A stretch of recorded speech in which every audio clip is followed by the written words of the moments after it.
Mesdames et messieurs, chers amis, est-ce que tout le monde m'entend bien, y compris au fond de la salle? Chère Christine, cher Philippe, cher François, merci d'avoir organisé cette réunion. Merci à vous d'avoir préféré notre conférence de ce soir à l'intervention du président de la République sur la télévision, sur TF1 et sur France 2 à peu près à la même heure. Vous avez décidément beaucoup de mérite. Ce qui nous amène ce soir, effectivement, c'est cette question si essentielle des libertés. Je vous prie de m'excuser, je vais vous parler assis parce que j'ai un petit problème au genou qui m'empêche de me tenir debout longtemps. Mais voilà, comme ça je vous vois de toute façon tous et toutes, donc c'est parfait. Je vais essayer ce soir de répondre à 3 questions. Et puis ensuite, nous aurons la possibilité d'échanger. Je suppose qu'on pourra faire circuler un micro dans la salle pour que vous interveniez de la façon que vous voulez à l'issue de mon propos.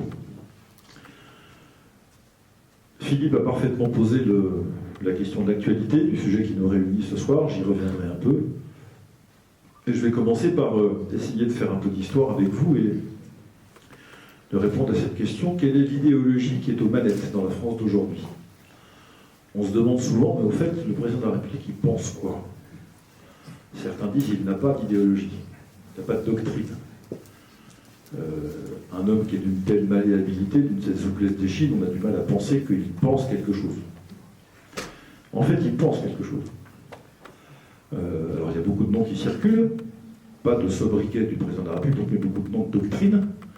Est-ce qu'il est libéral? Est-ce qu'il est néolibéral? Est-ce qu'il est pragmatique? Est-ce qu'il est socialiste? J'entends des candidats tête de liste aux européennes ces jours-ci qui disaient Macron est socialiste, alors il faut... Est-ce que tout ça n'est pas vrai à la fois? Je vais dire en même temps, allez savoir pourquoi. Donc je vais essayer de répondre à cette question. Quelle est la doctrine qui est à l'origine ou qui sous-tend l'action du président de la République? Deuxièmement, ce qui découlera presque immédiatement de ce constat, comment peut-on imaginer ce que serait la société de demain si nous laissons celle d'aujourd'hui, en tout cas, persévérer dans ces tendances de fond? Sommes-nous ou non menacés par une espèce de crédit social à la chinoise, comme je le dis de temps en temps? Et quels sont les indices qui nous permettent de déceler dans l'action des pouvoirs publics, qu'ils soient nationaux ou européens, l'évolution vers une telle société? Troisièmement, en quoi ces différents aspects que j'aurais développés juste avant sont-ils absolument fondamentaux pour la constitution de la société comme telle, et donc pour nos choix électoraux à venir? Pour dire les choses de manière très directe, quand nos libertés sont en danger, y a-t-il un sujet plus important que la question de les défendre? C'est la question à laquelle j'essaierai de répondre. Quand j'aurai fini tout ça, il sera environ 4 heures du matin, donc vous aurez tout à fait le loisir d'aller boire un verre dans la salle d'à côté. Mais alors je ne vais pas répondre au téléphone pendant que je vous parle, mais ça me tient lieu de chronomètre. Première question, d'où vient cette doctrine et quelle est la doctrine qui sous-tend l'action du président de la République? Vous avez en tête, parce que vous l'avez entendu plusieurs fois dans votre existence, que les libéraux classiques, on est aux environs du XVIIIe siècle, avaient cette intuition que la meilleure manière de réguler l'économie, c'était de laisser faire le marché. Vous avez sans doute entendu parler, ça et là, d'une main invisible qui gouvernait un peu les échanges entre les hommes, et que, en définitive, il ne s'agissait que d'une chose, c'était de laisser faire les échanges, de laisser aller le commerce, et que, d'une certaine manière, ce marché s'auto-régulerait tout seul. Et que cette auto-régulation des échanges produirait la prospérité de tous. Et donc nous étions dans un cadre dans lequel les choses étaient assez simples. Les hommes sont des acteurs rationnels, ils sont capables de choisir en toutes circonstances leur intérêt de manière préférentielle, et poursuivant leur intérêt, ils assurent mécaniquement la prospérité de tous. Ça, c'est la grande doctrine libérale qui naît aux environs au XVIIIe siècle et qui fait florès. D'ailleurs, il y a encore des libéraux modernes aujourd'hui qui pensent ça à peu près, mais qui en tout cas sont à l'origine de cette idée, pour le coup très libérale et toujours d'une très grande actualité, selon laquelle, du point de vue des libéraux, moins on laisse l'État s'occuper des échanges économiques et mieux l'économie se porte. Vous entendez ça, pas à longueur de journée, mais enfin, pas loin. Et puis, arrive le début du XXe siècle, la crise de ce qu'on appelait à l'époque en français le big business, c'est-à-dire le très gros consortium industriel, le très gros capitaliste, le très gros marché, avec un acmé qui est la crise de 29, où là on se rend compte qu'effectivement le marché ne s'auto-régule pas du tout, que si on laisse faire les gens comme ils veulent, ben, ça arrive au chaos. Et donc il y a quelque chose à réformer de cette doctrine libérale qui disait que, en laissant faire la nature, ou le marché qui est un des éléments de la nature, eh bien, on pouvait laisser filer toute cette affaire. Et arrive une doctrine, qui est le néolibéralisme, qui consiste dans le fait que le marché doit toujours être le lieu par excellence de l'échange entre les hommes, doit toujours être celui où la réalité politique à laquelle on apporte le plus d'importance ou le plus grand soin, mais il n'est plus une réalité naturelle, il doit être un artefact. Il faut construire ce marché. Et il faut le construire pour faire en sorte qu'il ne dévie pas dans des proportions qui conduisent aux très grandes crises économiques qu'on a connues dans la première moitié du XXe siècle. D'ailleurs, il y en a eu dans la deuxième aussi, puis il n'y a pas très longtemps, bref. Et la deuxième conviction, c'est que, décidément, si on laisse faire des individus, eh bien l'expérience montre de la même manière que, en fait, on les pensait capables de calculer leur intérêt et de choisir le meilleur pour eux-mêmes à peu près en toutes circonstances. En fait, il n'en est rien. On prenait les individus pour des êtres rationnels, ils ne le sont pas. On prenait les individus pour être des sujets capables de calcul, y compris stratégiques pour leur propre bien. Il n'en est rien. Donc, il va falloir piloter les masses et faire en sorte que ces individus en question ne soient plus laissés à leur libre cours et ne laissent pas s'exercer leur liberté personnelle, mais que cette liberté soit orientée pour faire d'eux des consommateurs efficaces, pas forcément avisés, efficaces, dans ce marché qui n'est plus une réalité naturelle, mais une construction politique. Le néolibéralisme, c'est ça.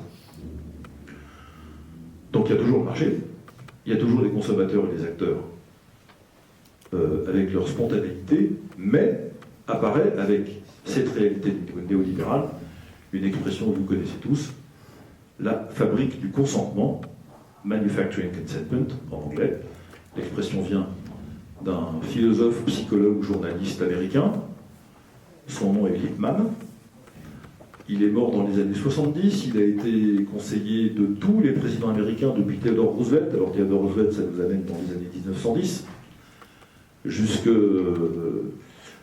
je crois, le président Johnson, donc la fin des années 60.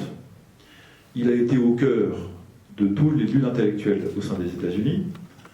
On lui doit en particulier deux inventions que tout le monde connaît. C'est lui qui a inventé le mot stéréotype que les psychologues utilisent et qu'on utilise maintenant ailleurs qu'en psychologie. Et c'est à lui qu'on doit l'expression de guerre froide, puisque c'est le premier en 1947 à avoir publié un livre qui s'appelle Guerre froide, et l'expression est restée dans le corps de l'histoire. Et ce Lippmann explique dans un de ses ouvrages qu'en fait, si on veut arriver à ce que le marché soit efficace, si on veut faire en sorte que les individus y soient des collaborateurs, des consommateurs efficaces, alors il faut non pas le faire contre eux, mais puisqu'on ne peut ni le faire contre eux, parce que sinon ça provoquerait de la résistance, et ni les laisser faire ce qu'ils veulent, parce que sinon c'est le chaos, eh bien il faut qu'ils le fassent de manière consentante, mais que ce consentement soit fabriqué. Et s'ensuivent la mise en œuvre de toutes les techniques d'information de masse, de manipulation. On invente au même moment les sondages d'opinion aux États-Unis. C'est l'Institut Gallup qui existe encore aujourd'hui, qui était le premier institut de sondage au monde. Et petit à petit, nous entrons dans une logique d'influence massive sur les opinions pour faire en sorte que le marché demeure la règle. On est toujours bien dans le libéralisme. Mais ça n'est plus la liberté qui est la clé du succès, c'est la fabrique du consentement. Ou plutôt, c'est une fausse liberté. Et on voit très bien comment, petit à petit, se développent des doctrines qui ont encore cours aujourd'hui et qui s'accompagnent des logiques libérales qui sont toujours à l'œuvre, c'est-à-dire, on voit bien que, après tout, il n'y a pas de limite pour les libéraux de considérer toute chose potentiellement comme une marchandise ou comme susceptible d'un échange monétaire. Ceci est en train de se déployer sous nos yeux de manière spectaculaire. La fabrique du consentement autorise absolument tous les moyens. Vous comprenez bien, quand on entre dans cette logique de fabriquer le consentement, il n'y a plus de vérité, il n'y a plus de bien ni de mal, il n'y a plus de référence objective, la peur est un moyen comme un autre d'obtenir le consentement des gens, etc., etc., etc. Vous voyez bien par ailleurs que, comment dire, on est parfaitement capable et tout à fait fondé à utiliser la contrainte autant que de besoin. Et quand on se demande de temps en temps, parce que je sais qu'on peut se poser la question de manière légitime, comment expliquez-vous, me demande-t-on parfois, que dans ce régime que vous qualifiez comme libéral, on utilise autant la contrainte? Pour cette raison. Chez les libéraux classiques, il y a déjà de la contrainte, parce que dans l'esprit libéral classique, on était conscient que si on laisse trop faire les échanges, il y a un moment où il faut tout de même fixer des règles, parce que la seule condition de possibilité requise par Marshall, c'est la paix. La guerre est un terrible perturbateur, des échanges. Regardez la manière dont les caïds des cités en feu appellent immédiatement au calme, parce que le désordre implique une perturbation des échanges économiques. La paix, l'ordre social sont des caractéristiques qui sont des conditions de possibilité de réussite du commerce. Donc plus vous laissez se développer le commerce, et plus par ailleurs il faut que vous ayez sous la main des outils de coercition pour maintenir le calme et faire en sorte que les échanges puissent se déployer correctement. Quand vous êtes dans un régime qui reconnaît quand même une certaine forme de réalité à la nature, une certaine forme d'obligation à la respecter, ne serait-ce que la nature humaine, mais il y a des choses que vous vous interdisez. C'est de là que naissent les droits de l'homme. Les droits de l'homme, qu'est-ce que c'est sinon un ensemble de limites fixées au pouvoir public pour qu'il n'affecte pas, qu'il n'atteigne pas, qu'il n'agresse pas la dignité des individus. Quand vous êtes dans une logique de fabrique du consentement, il n'y a plus de droits de l'homme qui tiennent. Il n'y a plus d'institutions qui tiennent. Il n'y a plus de règles qui tiennent. Plus rien ne tient. Et donc, si vous vous demandez quelle est la doctrine du président Macron et qu'est-ce qu'il anime, réponse, M. Macron est un néolibéral chimiquement pur. Il est donc à la fois, de temps en temps, quand ça l'arrange, libéral classique lorsqu'il laisse les échanges se déployer. D'ailleurs, en fait, il ne les laisse pas tant que ça, parce que, il y a quand même beaucoup d'interventionnisme de l'État dans la politique du président de la République depuis quelques années.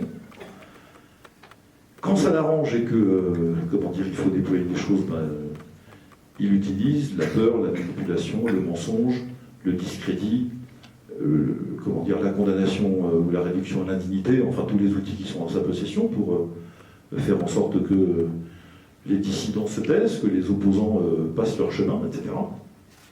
Et nous avons dans sa personne quelqu'un qui est directement issu de ce courant de pensée, qui irrigue ou qui nourrit l'intellect de très nombreux dirigeants occidentaux depuis l'entre-deux-guerres et depuis un événement que vous pourrez aller consulter sur vos sites internet préférés.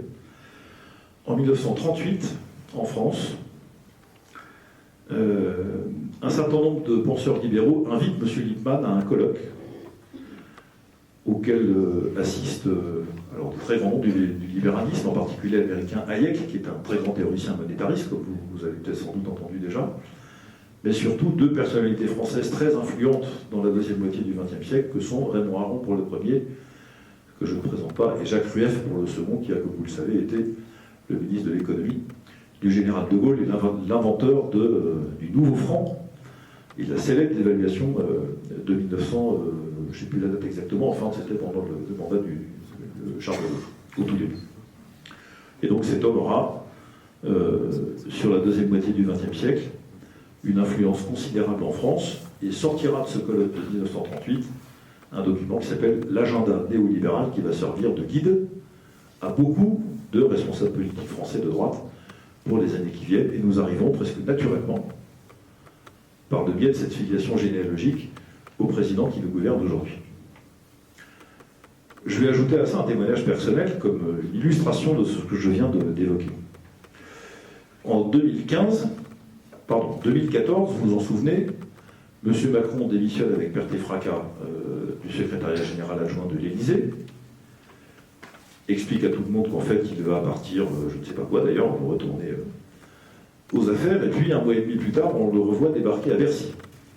Il a été rattrapé par le col, et il devient ministre de l'économie de notre beau pays. 6 mois plus tard, les magazines se font leur chou gras du fait que M. Macron vient présenter à l'Assemblée nationale une loi. Alors, vous ne vous souvenez pas du nom de cette loi, mais je ne peux pas vous en vouloir, personne ne s'en souvient. En revanche, vous vous souvenez sans doute des bus Macron, vous vous souvenez des auto-écoles, vous vous souvenez de l'affaire d'installation des notaires, vous vous souvenez de tout ça. Tout ça, c'était dans la loi Macron.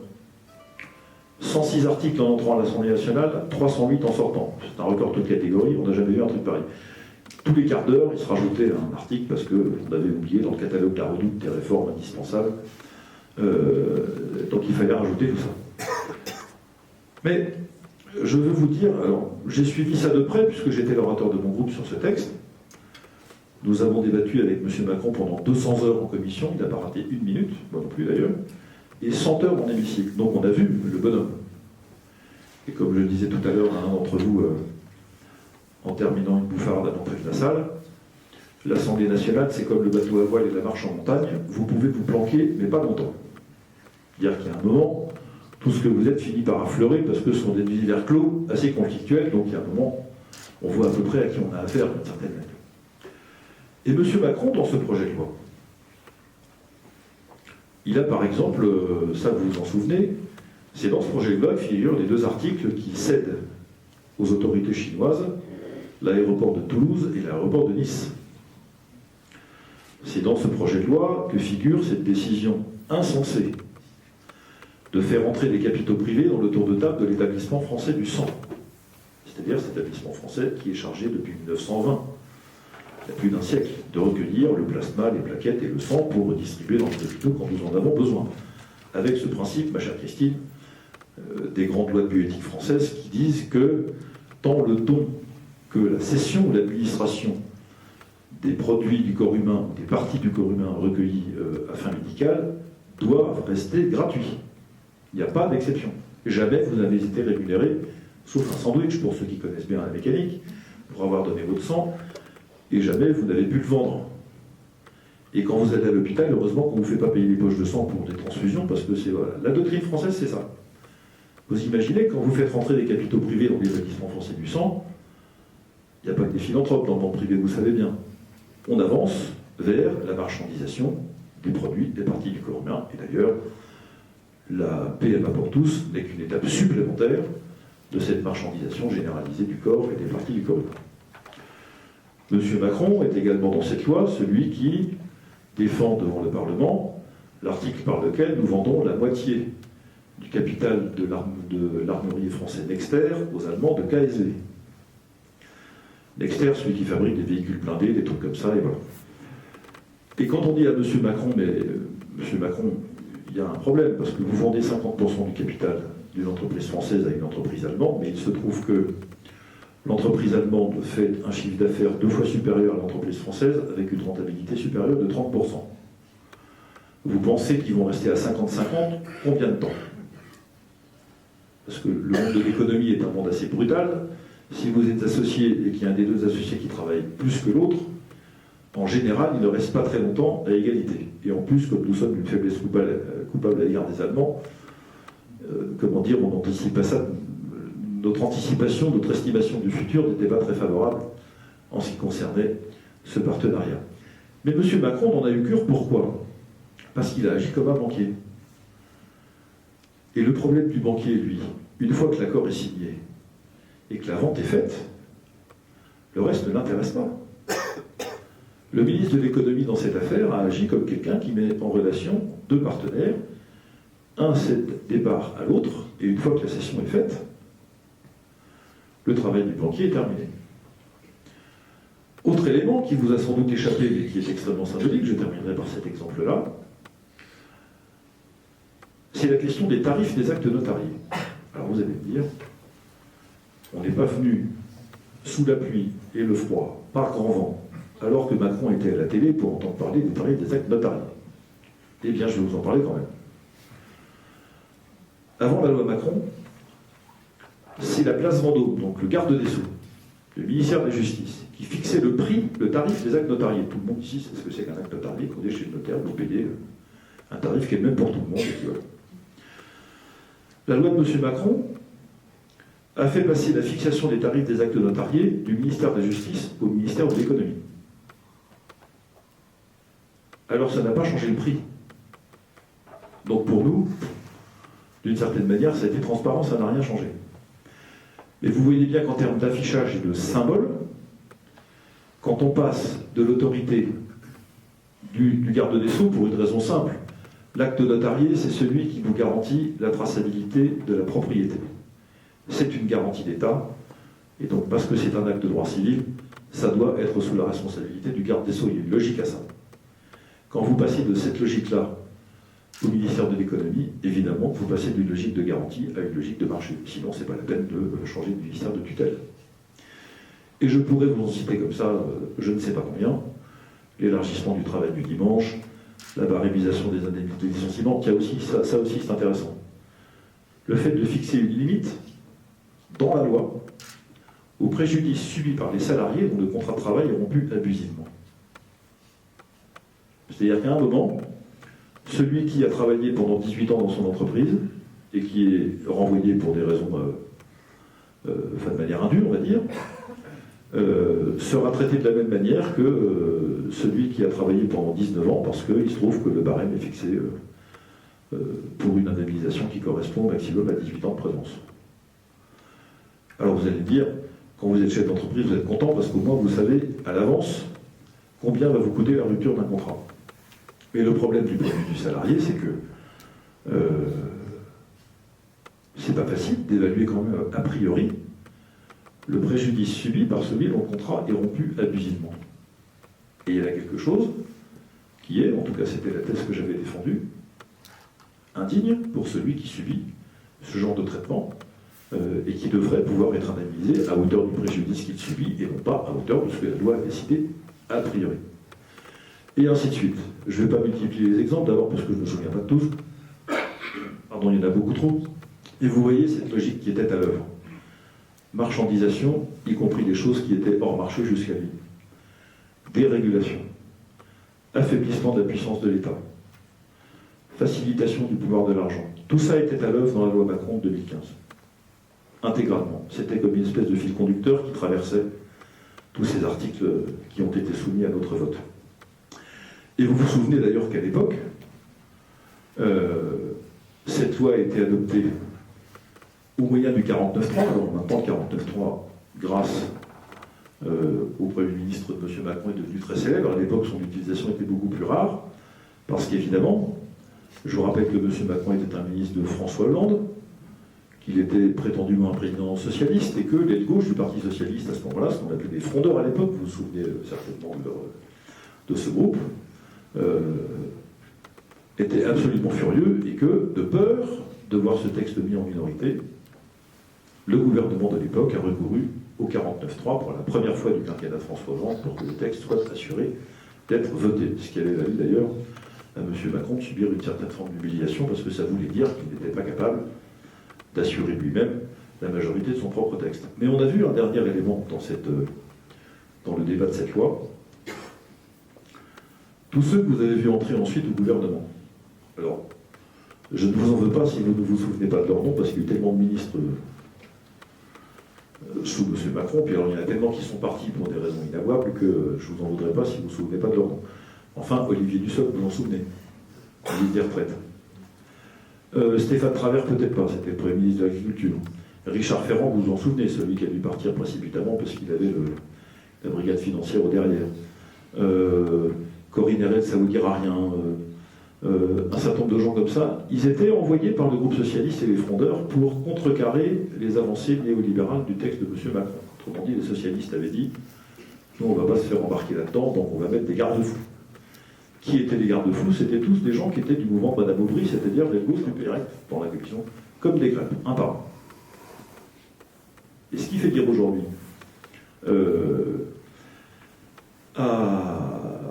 aux Républicains, dans le cadre de la campagne européenne, que M. Macron est socialiste, en fait, ils n'ont pas complètement tort, parce que d'abord il vient d'une majorité socialiste. Deuxièmement, l'immense majorité des membres de ce gouvernement étaient des députés socialistes, à commencer par ou des ministres socialistes pour les plus importants d'entre eux, sauf son premier ministre. La seule différence, c'est que la doctrine qu'il a déployée n'était, elle, absolument pas du tout socialiste. Elle était bien néolibérale et elle reposait sur les piliers que j'ai énoncés il y a quelques instants. Arrive la crise sanitaire, la Covid. Alors, on ne va pas parler ce soir, si vous le voulez bien, des bienfaits ou des méfaits comparés des vaccins les uns par rapport aux autres. Est-ce que c'est un vaccin? Est-ce que c'en est pas un? Est-ce que ça fait du bien? Est-ce que ça n'en fait pas? C'est comme l'affaire du dessin de Carandache sur l'affaire Dreyfus. Vous savez, c'est un tel facteur de division dans les familles et entre les amis que je vous propose de ne pas aborder ce sujet. Néanmoins, nous avons vécu pendant cette crise du Covid une espèce de condensé de ce que la société qui vient nous prépare, et je commence ainsi à traiter ma deuxième question, quels sont les éléments qui permettent de dessiner les contours de la société qui nous attend si nous laissons tout cela se produire sans changement et sans y résister. Je ne pense pas, enfin je n'ai pas d'éléments en tout cas suffisamment étayés pour l'affirmer de manière péremptoire, je ne pense pas que la crise sanitaire de la Covid ait été purement et simplement provoquée de manière tout à fait volontaire, qu'on ait inventé un virus afin de le propager partout dans le monde pour organiser une pandémie. Je ne crois pas ça du tout. C'est peut-être ce qui s'est passé, mais en tout cas, je n'ai pas d'éléments pour en juger. Ce dont je suis certain, en revanche, c'est qu'un certain nombre de gens ont un agenda depuis longtemps, que cet agenda a été déployé pendant la crise sanitaire et que ces gens, qui sont les néolibéraux, ont profité de la circonstance pour faire avancer et tester un certain nombre de leurs concepts, de leurs pratiques, de leurs dispositifs et de leurs conceptions. Et que, malheureusement pour nous tous, ça a plutôt bien marché. Comme disait Philippe tout à l'heure, quand on réfléchit 2 secondes à cette affaire d'autorisation personnelle de sortie, c'est-à-dire que nous en sommes venus à peu près tous à nous signer à nous-mêmes une autorisation de sortir de chez nous et d'y revenir. Je ne sais pas si vous vous rendez bien compte de ce que ça veut dire. Alors il y a des petits malins qui ont fait, alors il y a prescription, donc moi je pratiquais volontiers la version à 4 feuilles, une par heure dans chacune des poches. Alors vous pouvez faire le malin, de temps en temps, je dois dire que je me suis à peu près contrefoutu de la feuille en question, mais comme je dis de temps en temps, la dernière fois que j'avais signé ce genre de papier, c'était en imitant la signature de mon père pour sécher les cours du collège. Ça fait donc maintenant une grosse quarantaine d'années. Donc on nous a infantilisés purement et simplement. On a testé nos capacités de résistance au confinement, à la réduction des libertés. Et j'avais publié une vidéo il y a quelque temps, il y a maintenant 3 ans je pense, pour décrire les 14 libertés individuelles ou publiques qui étaient rabotées ou contenues par le régime Macron pendant la crise sanitaire. 14. De travailler, de circuler, de commercer, de se réunir, de voter. Je vous rappelle que l'élection municipale devait avoir lieu en mars 2020. Elle s'est conclue en juin 2020. Il n'y a pas de précédent en France, hein. Je vous le dis tout de suite. Ne cherchez pas, il n'y en a pas. Pour des raisons d'ailleurs qui sont encore à peu près obscures. Donc, toutes ces libertés-là ont été rabotées. Et vous voyez bien depuis le démarrage du quinquennat d'Emmanuel Macron que vous avez entendu parler de la loi Avia. Madame Avia, c'était celle qui avait mordu un chauffeur de taxi. C'est un député qui avait mordu un chauffeur de taxi parce qu'il n'avait pas de quoi le payer, et puis qu'il avait expliqué que, comme il était député et ne payait pas de taxi, le gars lui avait dit si, vous devez payer quand même, et donc de rage, il l'avait mordu. Ce sont des mœurs qui sont un peu particulières. Et donc elle avait déposé une loi, c'est elle qui avait déposé la loi pour interdire la haine sur les réseaux sociaux. Vous ne vous souvenez pas de ça? Je ne sais pas comment on fait ça pour interdire la haine, mais eux visiblement ils savaient. Et de législateur que j'ai été, passionnément ne sait pas comment on écrit ce texte. D'ailleurs, le Conseil constitutionnel n'est même pas allé au-delà de l'article 1er, il a censuré l'article 1er, il n'a même pas regardé le reste, et donc l'article 1er étant censuré, évidemment, le reste tombe, il n'a même pas cherché à comprendre. Mais quand vous entendez M. Breton, notre vigoureux commissaire européen, nous expliquer que décidément il va falloir censurer Twitter, vous entendez ça à peu près une fois par semaine.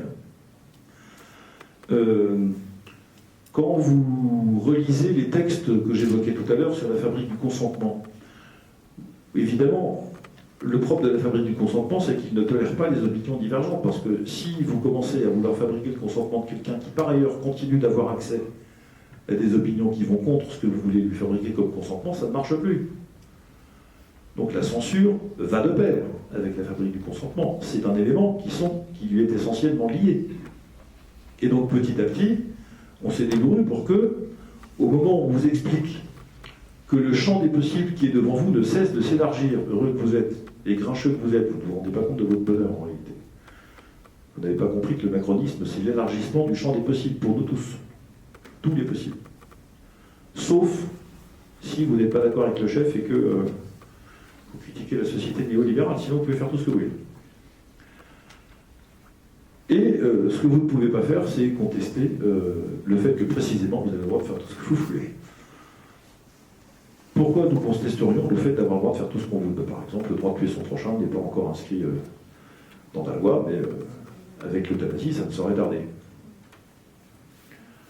Le droit d'acheter un bébé sur Internet est encore interdit par la loi, mais vous avez devant vous la seule personne qui ait jamais en France intenté une procédure judiciaire pour faire interdire les numéros de téléphone par lesquels, en rentrant chez vous ce soir, vous faites un 09 quelque chose et vous allez pouvoir avoir accès à une opératrice, qui est certainement en Ukraine d'ailleurs, parenthèse fermée, et vous allez pouvoir commander sur Internet un bébé en remplissant des cases, vous allez payer entre 15 000 et 30 000 $ selon que vous voulez un futur champion olympique de surf ou quelqu'un qui va simplement se contenter d'aller travailler dans un métier manuel en bas de chez vous. Des opérateurs téléphoniques français fournissent des numéros de téléphone pour avoir accès à ce genre de produits. Je mets produits entre guillemets, bien sûr. J'ai demandé au procureur de la République de Versailles, tout près d'ici, je l'ai saisi pour qu'il fasse interdire et qu'il intente des procédures judiciaires pour faire interdire ces numéros et qu'il condamne ces opérateurs pour leur interdire de donner accès à ces produits. Ça a été classé sans suite, on m'a expliqué qu'ils ne pouvaient rien faire. Alors contre celles qui sont en Ukraine, qui vous vendent des bébés par téléphone, ça je comprends qu'ils ne puissent rien faire. Mais contre les opérateurs téléphoniques français, je pense qu'il y avait quand même 2-3 choses à pouvoir enclencher, et ainsi de suite. Donc je reviens à mon affaire de censure. Et petit à petit, vous avez vu, pendant le Covid, qu'est-ce qu'on nous a fait pendant le Covid? On nous a maintenus chez nous. On a détruit les corps sociaux et les corps intermédiaires. On a complètement atomisé le corps social. Chacun d'entre nous s'est retrouvé absolument, alors soit personne par personne, soit foyer par foyer, tout seul, en face de la toute-puissance de l'État. Tout seul. Qui pouvait nous défendre? La personne. Pas le droit de manifester. Les syndicats aux abonnés absents. Les partis politiques, n'en parlons pas. Les uns n'en parlons pas. Nous, on a fait ce qu'on pouvait, mais nous ne sommes pas les plus gros de la place, ils s'en foutent beaucoup. Mais nous sommes le seul parti politique à avoir essayé de rétablir la liberté de culte après le premier confinement et avoir de manière systématique saisi le Conseil d'État pour faire en sorte que l'État fasse cesser et arrête de prendre des décisions qui soient contraignantes pour la liberté des gens. Aucun autre parti politique n'a fait ce que nous avons fait, je ne comprends toujours pas cette bizarrerie. Mais c'est ainsi. Donc petit à petit, ce qui a été fait, c'est d'une certaine manière un autre rêve néolibéral, c'est-à-dire celui qui consiste à faire en sorte que, une fois que votre consentement est fabriqué, ou une fois quand on est en train de fabriquer, pour faire de vous des acteurs efficaces dans un marché qui est lui aussi construit. Mais il y a évidemment une chose complémentaire à réaliser, c'est que que nous soyons des individus isolés, à la fois de toute forme de passé, c'est-à-dire isolés sur le plan vertical, générationnel, pas d'histoire, pas de culture, pas de passé à partager, pas de projet de société commun, rien de tout ça. Et sur le plan horizontal, que chacun soit dans son silo et que les relations entre les personnes soient difficiles. Cette atomisation de la société fait partie intégrante du projet néolibéral. La crise de la Covid a permis aux gouvernants d'installer un mode d'organisation sociale, pendant un temps certes, un mode d'organisation sociale qui a produit cette difficulté des personnes à se retrouver et à tisser ou à faire vivre les liens collectifs sans lesquels il ne peut pas y avoir de corps social. Et tout ça a été réalisé. Vous vous souvenez de l'affaire Benalla ? Celui qui passait sa fête du travail à l'économie sur les manifestants en étant déguisé en policier. Et évidemment, les services de l'Élysée étaient mouillés jusqu'au cou dans cette affaire. Et au moment de l'affaire Benalla, M. Amiel et M. Émélien, c'est-à-dire deux conseillers proches du chef de l'État, ont quitté l'Élysée par la porte de service. Je ne sais pas si vous vous souvenez de ces deux collaborateurs. Ils ont expliqué à l'époque qu'ils s'en allaient, non pas du tout à cause de l'affaire Benalla, mais parce qu'il fallait écrire le projet politique du président Macron en vue de la présidentielle de 2022. Ils ont écrit ce livre. Le livre s'appelle « Le progrès ne tombe pas du ciel ». Tous les mots sont importants. Comme je dis de temps en temps, si j'avais écrit ce livre et rendu ça comme mémoire pour avoir ma maîtrise, je n'aurais pas eu mon diplôme. C'est d'un creux que vous ne pouvez pas imaginer. Alors, deux remarques à propos de ce livre. Un, ce genre de truc, on a le droit de le voler, c'est moi qui vous le dis, c'est pas une faute. Et deux, ça ne vous fera pas mal à la tête. Je vous garantis, vous n'allez pas y passer très longtemps. Mais vous allez lire une chose très intéressante. C'est qu'en fait, ces deux personnes qui sont censées conseiller le président de la République en termes de projet politique pour la présidentielle, vous expliquent de manière très claire les corps intermédiaires, principalement les organisations syndicales, enfin professionnelles de salariés ou de chefs d'entreprise, mais également les associations, également les mouvements familiaux, tout ça sont des corps intermédiaires, qui s'occupent de faire cuire des merguez et d'organiser des kermesses. Il faut laisser la politique aux grandes personnes. Parce que la politique, c'est une affaire de gens sérieux. Nous, l'élite, nous savons ce qu'il faut pour vous. Gilles Legendre, incroyable président du groupe En Marche de la première législature, candidat Macron, dit un matin sur RTL, sans rigoler, « Je pense que nous sommes trop intelligents pour les Français. » Ça peut vous faire rire, d'ailleurs, je ne sais pas comment dire, c'est tellement... bref. Mais vous comprenez bien que je reviens à ma fabrique du consentement et à mon affaire de constitution du peuple idéal pour faire fonctionner le marché. C'est ça le projet néolibéral. On fabrique le peuple qui fait fonctionner le marché de la manière la plus efficace. Vous comprenez bien que la conception de ce marché, mais ni vous ni moi n'êtes assez intelligents pour y participer. Nous, on est des bonhommes, on n'est pas capable d'imaginer ce marché, nous sommes des idiots. Mais il y a une élite, Dieu merci, qui est capable de penser ça pour nous. Et dans cette élite, il y a deux types d'intervenants. Il y a des grands cabinets, et là, il y a immédiatement un nom qui traverse l'esprit parce qu'il est d'une actualité criante. Et alors, il y a un truc qui va vous amuser, si vous allez faire un petit tour. Tout le monde connaît l'Institut de sondage BVA, un vieil institut de sondage français qui rend des enquêtes d'opinion tout le temps. Et alors, vous devriez aller faire un tour sur un site qui s'appelle BVA Nudge Unit. Unit, ça veut dire unité. Et tout nudge en anglais, ça veut dire donner le petit coup de coude. Vous savez, quand vous êtes à côté de quelqu'un, vous êtes dans un tour de table, n'importe quel, puis alors c'est à votre voisin de prendre la parole, il s'en est pas rendu compte, puis hop, vous donnez un petit coup de coude comme ça pour dire c'est à toi. Donc nudge, ça veut dire je façonne, j'oriente le comportement de quelqu'un sans parler, sans raisonner, presque sans qu'il s'en rende compte, et j'ai pas besoin d'en faire beaucoup pour qu'il comprenne ce qu'il doit faire. C'est ça nudge. Et quand un institut de sondage vous présente de cette manière son activité, vous comprenez qu'on n'est pas très loin de la manipulation mentale de masse. C'est exactement ce qui vous explique, puisque sur le site de la BVA Nudge Unit, il est écrit qu'ils vont utiliser les théories psychologiques contemporaines les plus en pointe pour, quelle est leur mission, faire évoluer les organisations et les communautés dans le sens de la durabilité, du bonheur, de la santé, etc. C'est écrit en toutes lettres sur le site internet. Qu'est-ce qui s'est passé pendant la Covid, sinon qu'un cabinet très célèbre a pris le pas sur tous les services ministériels. Madame le ministre, Dieu sait qu'il y en a des services ministériels. La plupart du temps, les sont bons. Il ne faut pas croire que les fonctionnaires français ne sont pas de qualité, c'est pas vrai. J'en ai dirigé un certain nombre pendant ma vie d'élu local, je peux vous dire qu'ils sont compétents, loyaux, déterminés, il faut juste qu'ils soient dirigés. Mais à part ça, ils sont vraiment très bons. Il y avait largement de quoi piloter cette crise sanitaire. Il y a 11 agences en France qui s'occupent de santé publique. 11. C'est pas une seule, 11. Vous les connaissez, vous avez entendu parler d'autorité de santé, Agence nationale de sûreté des médicaments, l'Académie de médecine, l'Académie des sciences, enfin il y en a 11. C'est bien diable quand même, s'il y en a à chaque fois une quarantaine en Dieu, si sur 450 personnes, on ne trouve pas 15 qui sont capables d'aider le chef de l'État à prendre des décisions pertinentes en matière de crise sanitaire. Et ben non.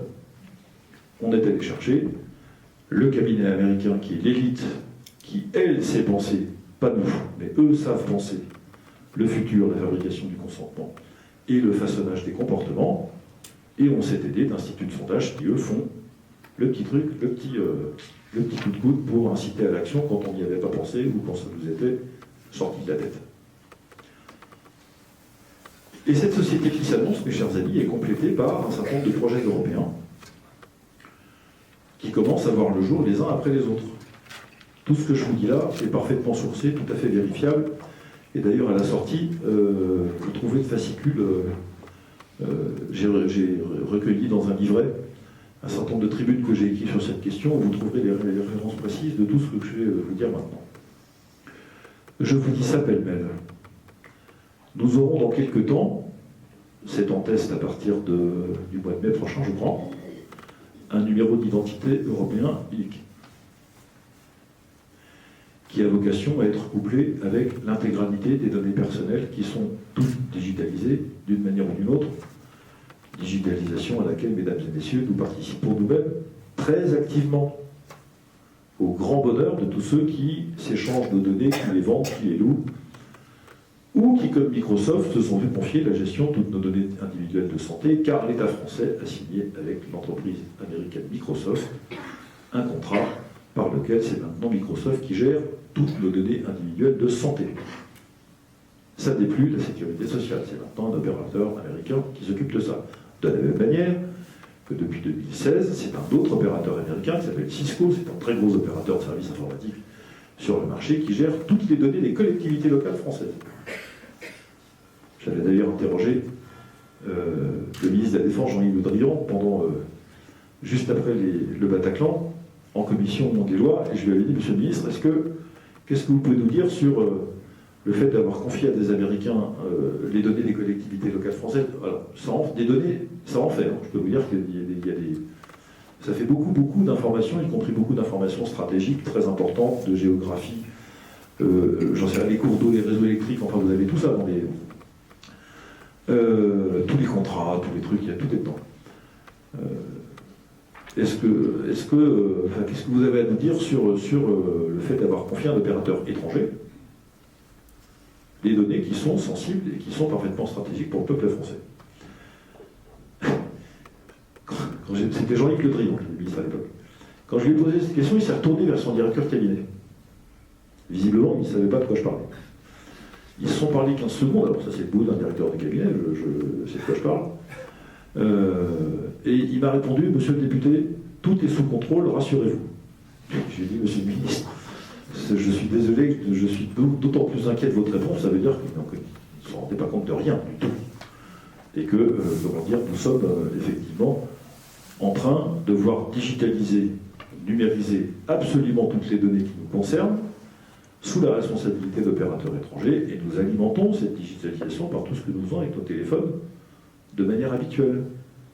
Les téléphones, ces machines-là qui sont devenues, comme la langue des Opes, la meilleure et la pire des choses à la fois. Nous aurons un pass sanitaire européen.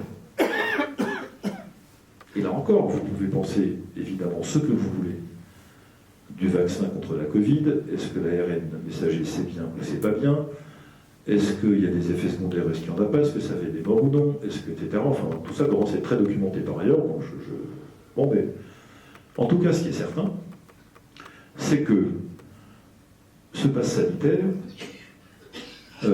était une des restrictions formidables de liberté que nous avons subies pendant quasiment 1 an et demi, je ne sais plus très bien, mais enfin pendant très longtemps, avec des justifications dont je ne suis pas sûr que l'Académie de médecine les validerait toutes. Il y a peut-être des médecins ou des personnels de santé dans la salle, mais quand vous entendiez à la télévision que on ne pouvait pas prendre des cafés debout au comptoir parce que le virus circulait au-dessus d'1,50 m d'altitude par rapport au sol du café et qu'en dessous il ne circulait pas, vous avez envie de dire, mais quand est-ce qu'on va arrêter de me prendre pour un couillon?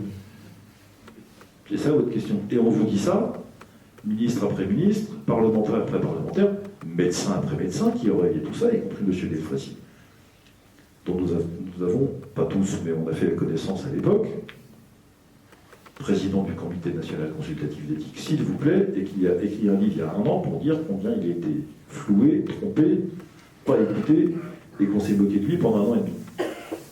Formidable, mais le mal est fait.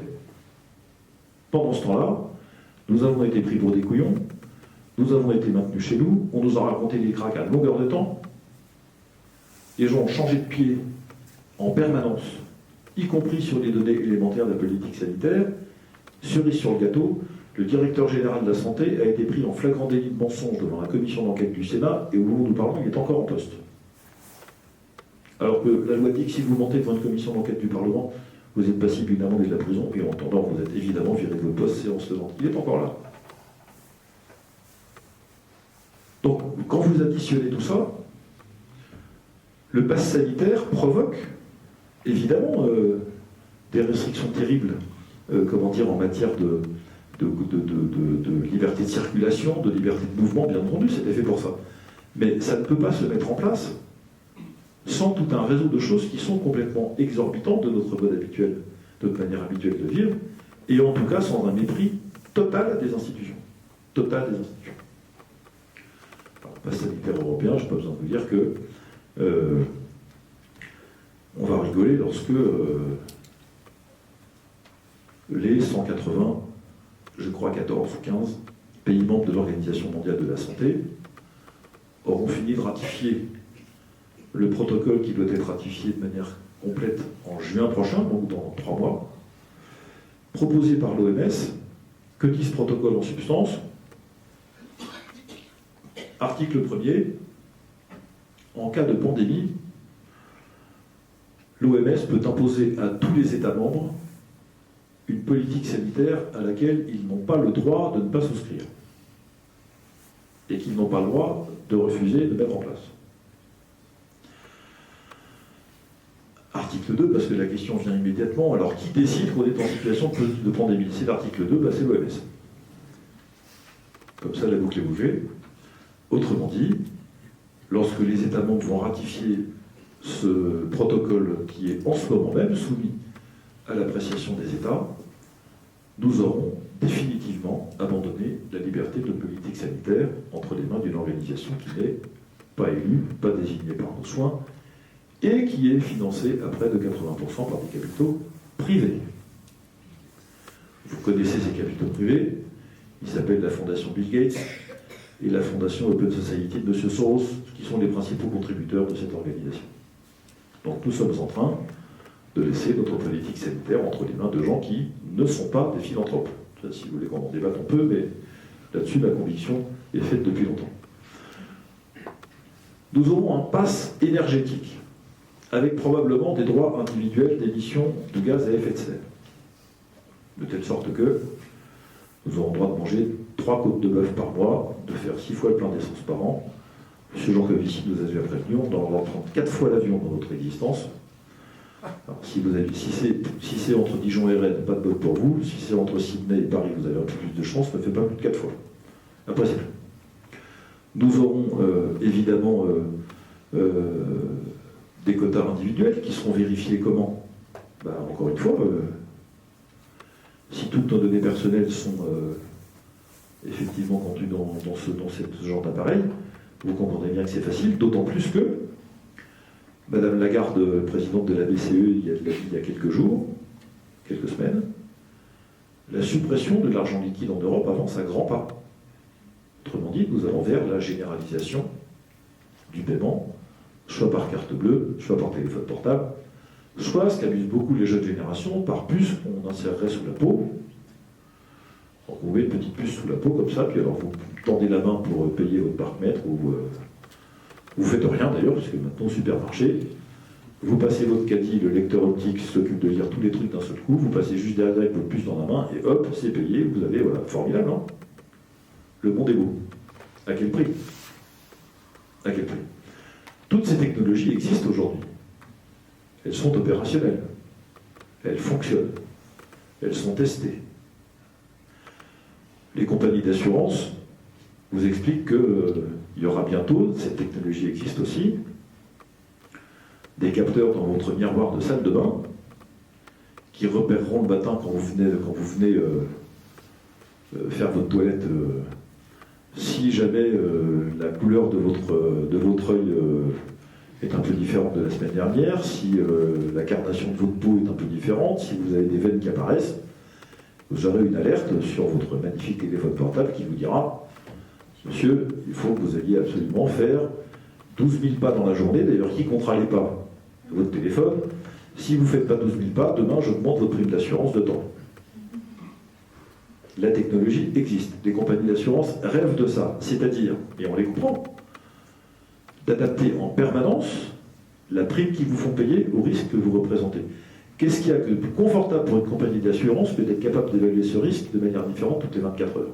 Évidemment, c'est un confort formidable. Comment peut-il le faire? Sur des données de santé qui seront accessibles. Pourquoi? Parce que ce qui va se généraliser, mesdames et messieurs, c'est des systèmes de reconnaissance faciale partout. Et lié à ce système de reconnaissance faciale, vos données personnelles qui seront accessibles aux opérateurs par le biais de votre téléphone, et le fait que vous ne pourrez plus ni payer, ni vous déplacer, ni faire quoi que ce soit autrement qu'avec ce genre d'outils. Alors vous allez me dire c'est de la science-fiction. Ben, j'aimerais bien. Parce que, par exemple, tout le monde connaît la chaîne alimentaire. C'est beaucoup dire alimentaire. Même j'allais dire chaîne de restaurant. Même le mot restaurant est exagéré. KFC, ça vous parle? Kentucky Fried Chicken, vous voyez ce que c'est? Pour ça, quand je dis restaurant, c'est un peu exagéré. La chaîne de restaurant KFC en Chine a testé un système assez simple à comprendre. Ils ont installé un système de reconnaissance faciale à l'entrée de leur boutique. Et ce système de reconnaissance faciale, bien sûr qu'il vous reconnaît, c'est fait pour ça. Et il est lié à un certain nombre de vos données personnelles que l'administration chinoise compacte et conserve, et qui vous disent si vous avez été un bon citoyen dans les 15 jours qui ont précédé, c'est-à-dire si vous n'avez pas traversé en dehors des clous, si vous n'avez pas dit de mal du régime, si vous avez fait votre boulot dans votre entreprise publique comme il fallait le faire, si vous n'avez pas dit trop de mal de votre voisin, si vous avez fait ce qu'il fallait faire en termes sociaux, etc., alors vous avez le droit d'entrer dans le restaurant. Sinon, vous n'avez pas le droit. Ou alors, si vous vous rendez coupable d'une critique un peu trop active à l'égard du régime, il y a des postes de responsabilité dans les entreprises, dans l'administration, auxquels vous n'avez plus accès pendant un temps donné. Ou des lieux dans lesquels vous ne pouvez pas vous déplacer parce que, pour vous punir, vous n'irez pas au parc de loisirs, vous n'irez pas au cinéma parce que vous n'avez pas été un bon citoyen. Tout ça repéré par un univers de machines, des algorithmes, des capteurs, de la reconnaissance faciale, des drones et tout ce que vous voulez, et de la connexion Wi-Fi et tout ce qui s'ensuit. Le chinois, on n'en est encore pas tout à fait là, mais quand j'entends tout ce que j'entends de la part de la communauté européenne, la manière dont petit à petit se profile la censure sur les réseaux, la suppression de l'argent liquide, la tutelle de la Banque Centrale Européenne sur nos banques de dépôt, qui est déjà en traité, le pass sanitaire, le pass énergétique, les capacités de réduction des déplacements, de réunions, etc., je me dis, mais franchement, comme disait Philippe tout à l'heure, je vous garantis que quand j'ai commencé auprès de Christine mon engagement politique, jamais je me serais douté une seconde que je passerais 30 ans plus tard le plus clair de mon temps à alerter mes concitoyens sur ce qui les attend. C'est ça qui vous attend. Si vous voulez des illustrations concrètes, tout le monde connaît George Orwell, Aldous Huxley, mais pour vous amuser, regardez le film Bienvenue à Gattaca, lisez ce magnifique roman de Evgeny Zamyatin, un russe qui a écrit en 1920 un roman qui s'appelle Nous autres, qui est le plus beau roman d'anticipation et de dystopie que je connaisse, le maître de tous les autres en réalité. Et vous verrez que tout ça a été déjà imaginé par des auteurs.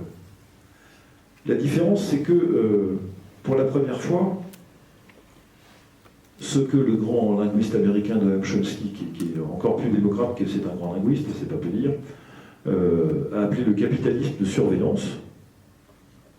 Il avait sa doctrine avec le néolibéralisme, il a maintenant la capacité de donner corps à son rêve, comme on dit, parce que la technologie lui permet en fait de franchir le pas qui manquait.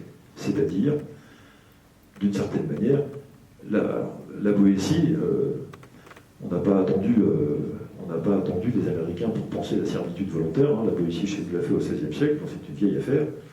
Et d'une certaine manière, tous les éléments sont réunis. Et malheureusement, nos institutions, qu'elles soient européennes ou nationales, devraient nous protéger contre ces évolutions. Elles sont tellement amorphes en France, tellement insolentes en Europe, que par rapport à cela, nous avons quand même l'impression d'être un peu démunis. Alors que faire, ce sera ma dernière réponse, et ensuite je vous laisserai le soin, j'échangerai volontiers avec vous sur tout cela. Pourquoi je vous parle de ça? Parce que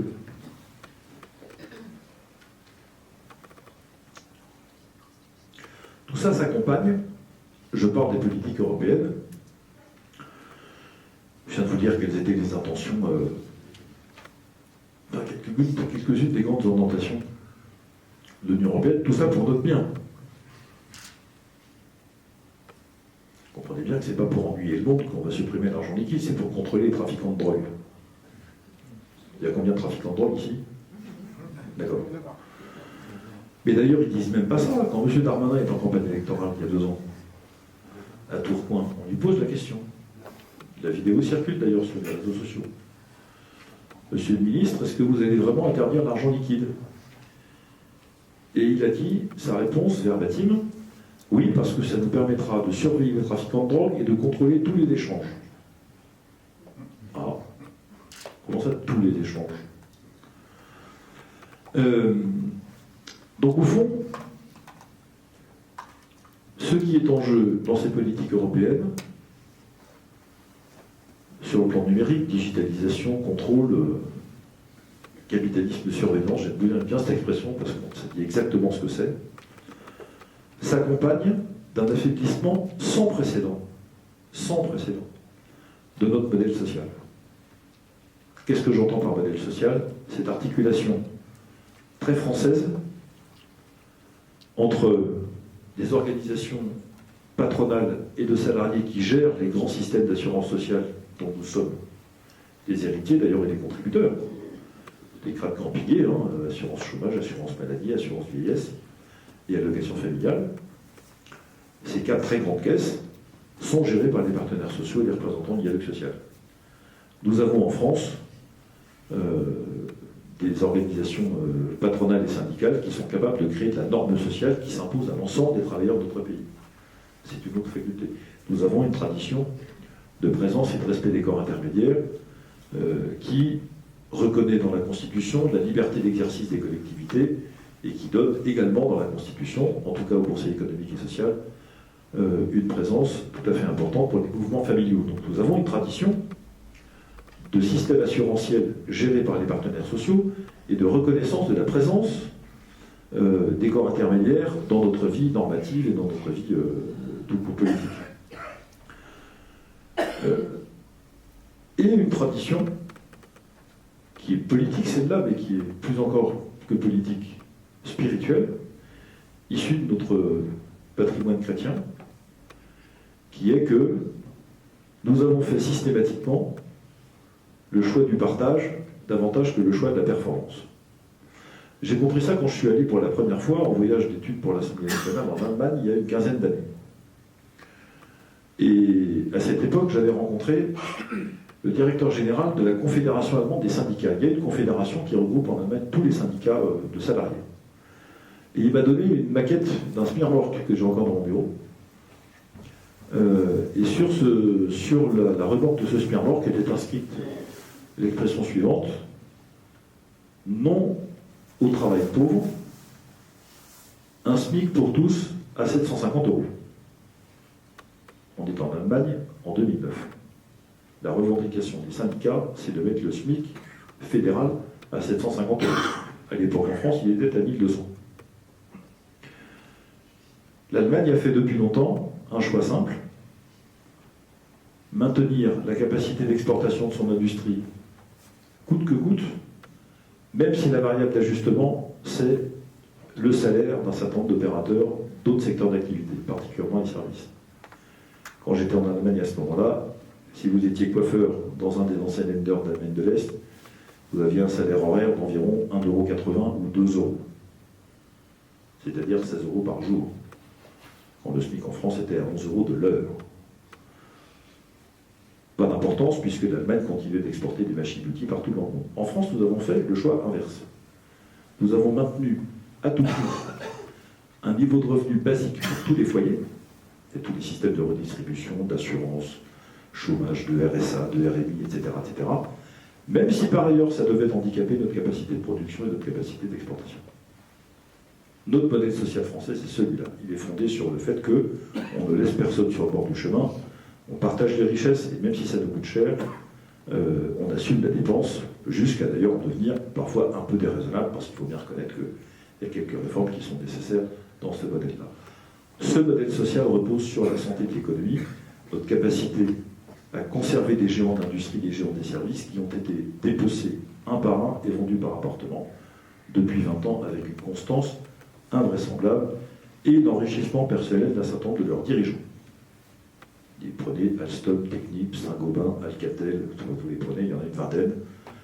Nous étions des géants dans plein de domaines, nous ne sommes plus nulle part. Ce modèle social-là est en danger. D'ailleurs, on vous le dit, puisque on vous menace de, effectivement, privatiser définitivement l'assurance, les retraites. On vous explique qu'on va raboter de plus en plus l'assurance chômage, d'ailleurs ça a commencé. On vous met sous condition de ressources les allocations familiales, on réduit le quotient familial, enfin tout ça on l'a fait, hein. Ce sont des choses qui sont bon. Et tout cela orienté par une politique de la Commission de Bruxelles qui ne veut pas entendre parler de constitution de géants européens pour résister aux géants économiques mondiaux. C'est vrai dans la fabrication de matériel de transport ferroviaire, c'est vrai dans les compagnies d'aviation, c'est vrai en matière de banque, c'est vrai en matière de chimie, c'est vrai dans tout le domaine. Donc quand vous additionnez ces deux choses-là, la mise en danger de nos libertés et la mise en danger de notre modèle social, je me demande ce qu'il peut y avoir de plus important que de défendre à tout prix ces deux choses sans lesquelles il n'y a pas de société. Il n'y a pas de société. Je voudrais que vous disiez quelle politique publique sert à quoi que ce soit si par ailleurs nous avons perdu la liberté d'être d'accord ou pas avec ces politiques publiques, la liberté d'user des moyens d'en profiter, quand notre propriété privée ou le droit de la propriété lui est même mis en danger par un certain nombre de dingues qui considèrent que, comme la transition écologique change tout, il va falloir qu'on pense à renoncer aussi à notre propriété privée, etc., etc. À quoi sert une politique publique si les gens qui doivent en bénéficier ne sont pas libres? Autre exemple, vous pouvez organiser tous les référendums que vous voulez, j'y suis favorable. J'ai fait un livre là-dessus, en particulier un passage sur ce sujet. Mais à quoi sert un référendum dans un contexte de réduction de la liberté d'expression? Expliquez-moi ça. Nous sommes en train de parler des conditions de possibilité d'existence d'une société. Une société qui n'a pas les moyens de partager ses richesses et dont les citoyens ne sont pas libres, vous pouvez raconter tout ce que vous voulez. Tout ce que vous voulez. Les politiques publiques que vous proposez ne servent à rien. elles sont inutiles, inopérantes, et de toute façon, elles s'inscrivent dans un paysage qui les rend inappréciables et non bénéfiques pour les citoyens auxquels elles seraient censées profiter. C'est la raison pour laquelle nous avons pris chez VIA l'orientation de faire de la défense du modèle social français et de la défense de nos libertés notre priorité pour... alors ça fait déjà un moment que nous y consacrons beaucoup de manifestations, de prises de parole. C'est la raison pour laquelle nous considérons que ce sont des priorités de rang 1, comme on dit dans les documents des organisations économiques, et que je vous invite vraiment, si vous ne pouviez faire qu'une seule chose en rentrant chez vous ce soir. En fait, il y en a deux à faire. La première, de grâce, informez-vous. Au moins, quand vous prendrez la tuile sur la tête, que vous sachiez que c'est une tuile. C'est toujours plus agréable de savoir ce qui vous arrive et de mettre un nom sur les mots que vous subissez. Informez-vous. Tout ce que je vous dis est public. Tout est sourcé.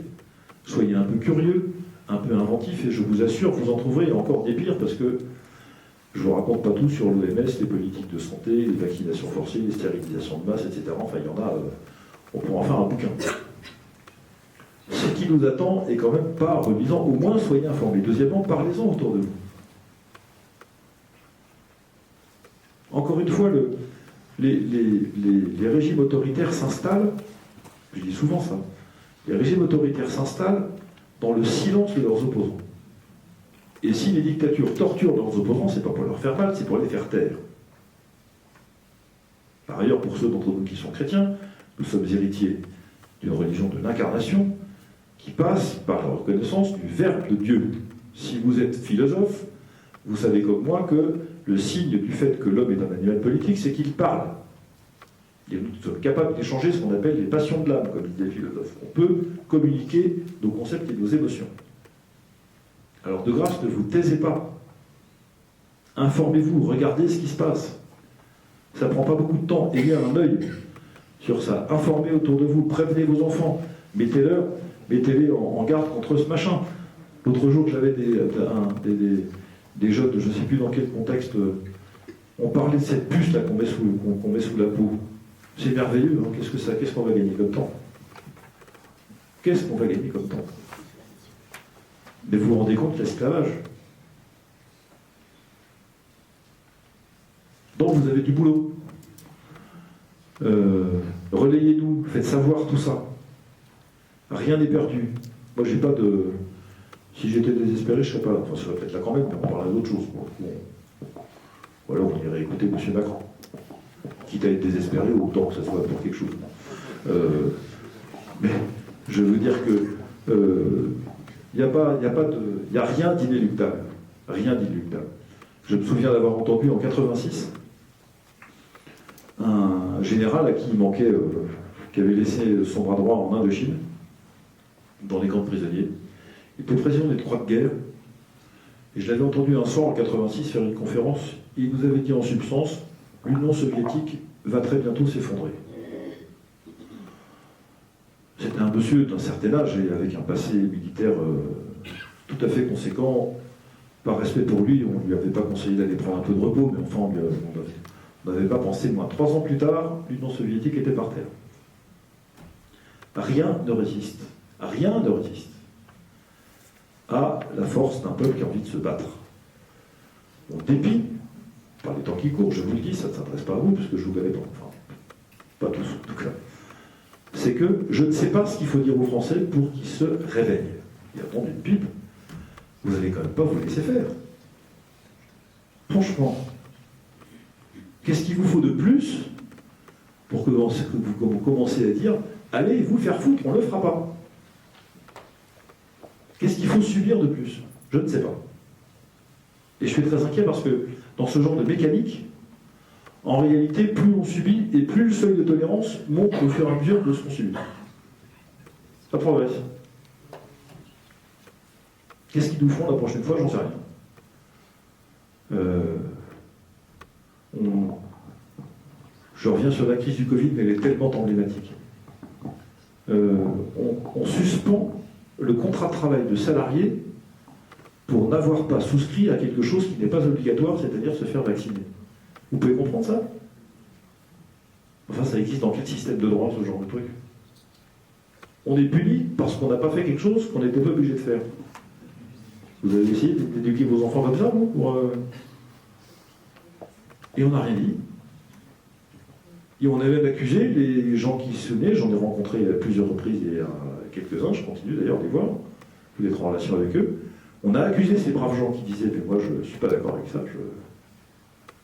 On les a accusés d'être des affreux salopards et de ne pas respecter les patients et je ne sais pas quoi, enfin franchement. Donc voilà, je suis venu dire ce soir, mesdames et messieurs, réveillez-vous, pas seulement parce que je vous ai un peu endormi, pardon d'avoir fait, mais parce qu'en rentrant chez vous, vous avez du boulot. N'acceptez pas ce qui est en train de vous arriver. Et c'est en train de vous arriver. Encore une fois, je n'invente rien. Vous auriez le droit de me traiter de fou si jamais tout ça était sorti de mon imagination. Malheureusement, j'aimerais bien que ça soit le cas. Ça n'est pas le cas. Donc, réveillez-vous. Faites les choix que vous devez faire. Décidez-vous en fonction. Dans vos choix personnels, ça ne me regarde pas. En tout cas, dans vos choix électoraux, ça peut me regarder. Ne cédez pas ni aux chimères, ni aux gens qui vous emmènent. Regardez ça. Si on perd ça, qu'est-ce que vous voulez que je vous dise? On vivra dans une autre forme d'archipel du Goulag, comme disait Solzhenitsyn, et vous avez bien compris que ça n'était pas mon intention et que je ne veux ça ni pour moi, ni pour vous. Merci de votre attention. J'en reste là pour ce soir. J'attends vos échanges. Merci Jean-Frédéric. Il est 22h. Pendant 5-6 minutes, puis je vous inviterai à vous rendre dans la salle juste à l'entrée pour la signature des livres de Jean-Frédéric, échanger avec lui, et puis quelques points surprises nous attendent. Alors, place aux questions. Oui, je crois qu'il faut rentrer dans le concret. Parce que, par exemple, pour l'euro numérique, ce que j'ai compris, c'est que pour les citoyens, chaque euro qui passera dans la comptabilité personnelle sera tagué et on connaîtra la trace de l'origine de cet argent et l'emploi que vous en faites. Je crois que ça, c'est une menace colossale pour la liberté individuelle, en particulier si un gouvernement fasciste venait à pouvoir piloter ça. Donc c'est un argent qui devient traçable.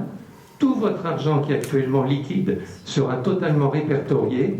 On sait d'où il vient et on sait d'où il va. Et on pourrait vous interdire de l'employer pour certains objets, pour certaines utilisations.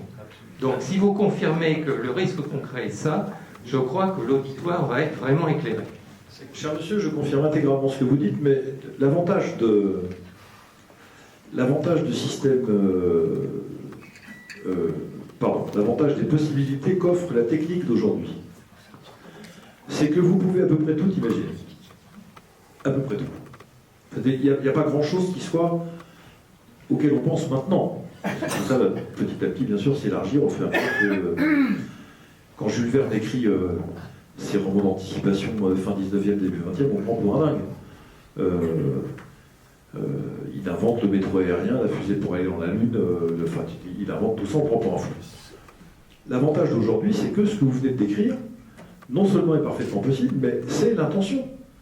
Ça ne s'appelle pas capitalisme de surveillance pour rien, c'est-à-dire qu'on veut instaurer un flicage intégral. Et je vais même vous dire, vous avez essayé de retirer 2 000 € à votre banque? Oui. Vous avez entendu la question qu'on vous pose, c'est pas quoi faire, monsieur? Oui. Donc c'est pas si vous répondez pas, on ne vous les donne pas. Mais on ne vous les donne pas. Oui. Non, mais ok, mais enfin, on en prendra tout ce que vous voulez, mais enfin, Oui. Franchement, il y a quelque chose qui est donc ce système de surveillance est déjà en place. La technologie ne fera que lui donner un caractère parfaitement universel et pour le coup, difficilement contournable. C'est pour ça qu'une manière très simple de résister, quand vous allez faire votre marché, allez d'abord retirer de l'argent liquide au distributeur plutôt que de payer votre baguette en carte bleue. Payez le plus que vous pouvez avec de l'argent liquide. Moins vous paierez avec de l'argent liquide et plus facilement on supprimera. Ça, c'est à la portée de tout le monde. C'est pas compliqué ni à comprendre ni à faire. Oui, mais quel est l'agenda décisionnel? C'est-à-dire que qu'est-ce que nos gouvernements vont nous demander comme blanc-seing pour avancer? Ils ne demanderont pas de blanc-seing, cher monsieur. C'est tout le problème. C'est tout le problème. Enfin, je vais vous demander prendre un exemple encore récent. Il y a eu hier, à l'Assemblée nationale, un débat sur l'aide à l'Ukraine. Bien. Pourquoi il y a eu un débat?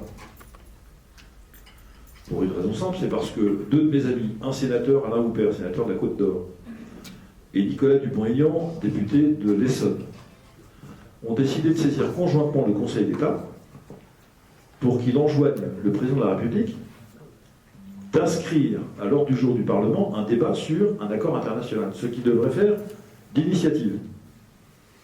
Il y a eu un débat parce que ces deux parlementaires ont saisi le Conseil d'État. S'ils ne l'avaient pas fait, l'accord serait passé crème. Donc vous êtes dans un univers dans lequel la moindre règle institutionnelle n'est plus respectée. Madame von der Leyen sera la candidate du Parti populaire européen, pas du Parti populaire européen d'ailleurs, mais également d'autres formations et d'autres gouvernements en Europe. Elle a annoncé que si elle était réélue à la tête de la Commission, elle créerait un poste de commissaire européen de la défense. Ça n'est pas dans les traités. Ça n'existe pas. Dans les traités européens, il n'y a pas de commissaire européen à la défense. Il ne peut pas y en avoir. Mais Madame von der Leyen dit « Je vais créer ce commissaire ». Et vous savez quoi? Le principal parti européen annonce qu'il la soutient.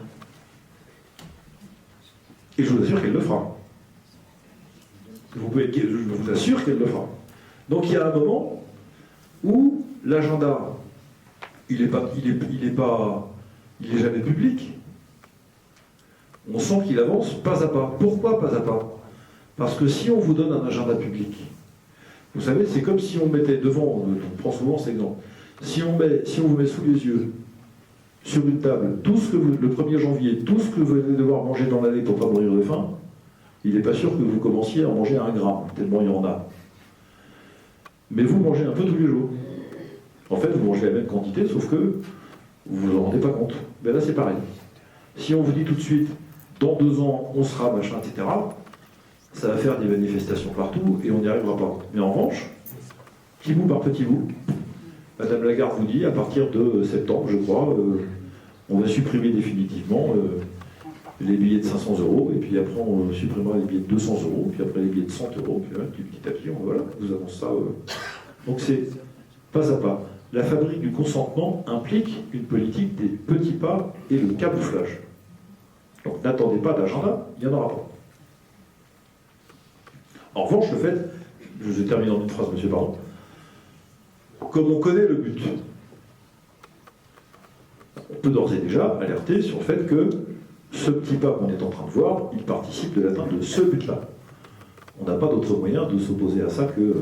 Mais c'est vrai que de faire la connexion entre le petit pas qu'on voit là et puis le sommet de la montagne qui est un peu plus haut, il faut un peu d'explication de temps en temps et un peu d'éléments pour faire le lien, parce qu'il n'est pas forcément facile à faire ou spontané.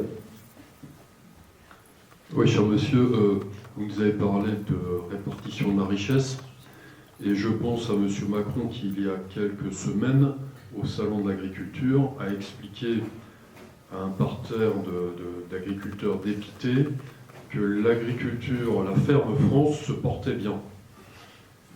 Ceci alors que des dizaines de milliers d'agriculteurs ne peuvent pas vivre de leur travail, pourtant en produisant des produits de grande qualité, mais écrasés par les prix et par les normes. Alors, est-ce que, selon vous, est-il exact que notre gouvernance française n'ait pas d'action sur ce phénomène? Est-ce que, effectivement, le mondialisme et la politique agricole européenne verrouillent tout et fait qu'on n'est pas prise là-dessus? C'est vrai pour une partie seulement. Parce que, alors sur les traités internationaux, on pourrait commencer par refuser de les ratifier. Ça, c'est proprement le pouvoir du gouvernement français, de refuser les traités de Mercosur, les trucs, etc. On dit la France ne veut pas participer à ça. On pourrait décider de ne pas participer, on ne le fait pas. La deuxième chose, c'est que parmi les éléments qui pénalisent de manière extrêmement lourde l'agriculture française, il y a le différentiel des normes entre d'un pays à l'autre. Vous connaissez cette thématique.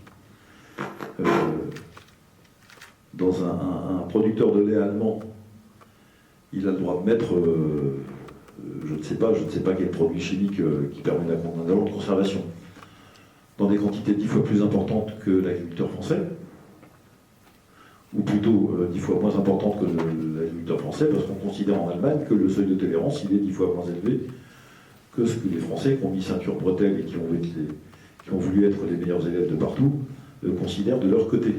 Le problème, c'est que s'il faut rajouter des éléments de conservation dans l'huile de lait, ben, ça augmente le prix de l'huile de lait. Et donc comment dit-on ça? Ça tord l'équilibre de concurrence entre le laitier allemand et le laitier français. Et vous n'avez pas entendu que les bébés allemands meurent en buvant le lait allemand. Donc c'est probablement qu'on devrait pouvoir assouplir, tout en restant dans des standards de protection de la santé, ce qu'on demande aussi aux produits agricoles, on devrait pouvoir assouplir les normes françaises jusqu'à des proportions qui rendent compatible la production agricole nationale avec le marché que constituent les produits agricoles des pays alentours. C'est une question, là pour le coup, normative. Et ça, c'est assez simple. Hein. C'est le Premier ministre qui prend son crayon et qui dit dans un décret, vu la loi tant, vu la loi tant, vu la loi tant, article 1, le décret un tel est supprimé, article 2, le décret un tel est supprimé, article 2, c'est pas compliqué du tout. Article 4, on change 0,10 mg par litre par 0,5 mg par litre, et voilà. Ça, c'est décrétable, c'est réglementaire, ça peut être fait demain matin. Enfin, demain matin, je m'entends. Il n'y a pas besoin de navette parlementaire, de trucs, tout ça, c'est de l'ordre du décret, c'est pas de l'ordre de la loi. Donc c'est dans le seul pouvoir du gouvernement, d'ailleurs d'une certaine manière, puisque c'est de l'ordre du décret, le Parlement n'a même pas de droit de regard dessus. Ça n'est pas de sa compétence. Donc c'est vraiment une responsabilité de l'exécutif, cette affaire. Les normes, c'est le pouvoir réglementaire, ça n'est pas le pouvoir parlementaire. Donc le gouvernement, sur cet aspect-là, a la main du début jusqu'à la fin, et dans un temps qu'il maîtrise tout seul. Donc quand les agriculteurs vous disent que, sur le plan normatif, la première responsabilité, c'est celle du gouvernement, ils ont raison, il n'y en a pas d'autre. Et pour le coup, c'est même pas l'Europe, puisque l'immense majorité des normes agricoles françaises sont supérieures en termes de contraintes aux standards européens. Pourquoi ? Sans aucun bénéfice visible, en tout cas, ni notoire, pour notre santé et la protection de notre environnement. Donc, première chose à faire, c'est de se mettre au niveau des standards européens. Et vous allez voir, ça ne règle pas tout, hein, et ça va arranger beaucoup d'aspects de la production des produits laitiers, de toute l'industrie agroalimentaire, des fruits et légumes, de tout ce qui nécessite des traitements, des produits chimiques, des adjuvants, j'en sais rien, il y a plein de choses qui sont... après, il reste le problème entier de l'élevage. Là, c'est vraiment un problème de concurrence internationale, donc de traité. Et puis, de propagande anti-viande. Vous ne pouvez pas d'un côté faire toute la journée, laisser dire des conneries au maître sur le fait que plus vous mangez les côtes de bœuf et plus vous polluez la planète, parce que c'est comme ça qu'on nous raconte toute la journée, et ensuite vous plaindre que les éleveurs ne gagnent pas leur vie. Il y a un moment, il faut choisir votre camp. Donc ça dépend aussi des politiques d'incitation et des incitations que vous mettez en place et de votre capacité à contrer les bêtises qui circulent. Je ne parle pas des réseaux sociaux. Je parle des plateaux de télévision, des débats parlementaires, des journaux d'information. Enfin, c'est pas des... Là, c'est pas Twitter. Donc ça, ce sont des choix politiques qui relèvent de la compétence du gouvernement. Après, il y a beaucoup d'autres facteurs peut-être qui n'en relèvent pas, mais simplement ça, permettre aux agriculteurs de produire dans des conditions comparables à celles de leurs concurrents, ça me paraît un préalable essentiel, et ça, le gouvernement est le seul qui a la main là-dessus.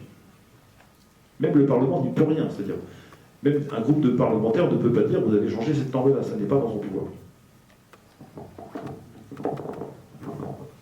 Arnaud Delmas, je voulais savoir si vous aviez un peu étudié Yuval Noah Harari, le maître à penser du Forum de Davos et de l'élite mondiale, qui, de manière très étonnante, fait l'apologie partout où il passe, on trouve partout sur Internet, d'une philosophie de type néo-nazi dans lequel il nous explique que le problème, ça va être les mangeurs inutiles, les insignifiants, qu'il faut diminuer la population mondiale de 90%. Voilà, je voulais savoir ce que vous en pensiez. Comme disait Coluche, vous faites qu'un voyage, la réponse est contenue dans la question, d'une certaine manière.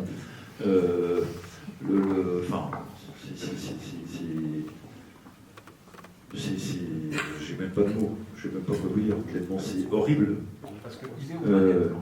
Ah mais ça ne m'a pas échappé, cher monsieur, on est bien. Mais c'est un mouvement, le mouvement de dépopulation est un vieux truc. Vous trouvez ça dans les universités américaines dès les années 60 où les bandits de l'écologie profonde vous expliquent que le nombre idéal d'êtres humains sur la planète, c'est 500 millions. Alors la question que vous leur posez immédiatement, c'est comment vous passez de 6 milliards à 500 millions. C'est intéressant votre question quand même. Ça fait une sacrée compression d'effectifs quand même, pour le coup, et rapide. Alors il y a plein de moyens. Et puis pour vous dire définitivement ce que j'en pense, je vais vous répondre par un autre exemple. Récemment, le ministre de la Santé hollandais, pays dans lequel l'euthanasie est légalisée depuis une quinzaine d'années, je crois, a publié un communiqué en expliquant que tous les Hollandais de plus de 75 ans devaient sérieusement se poser la question de savoir s'ils pouvaient ou pas recourir à l'euthanasie, parce que passé cet âge, ils ont quand même une charge insupportable pour le corps social.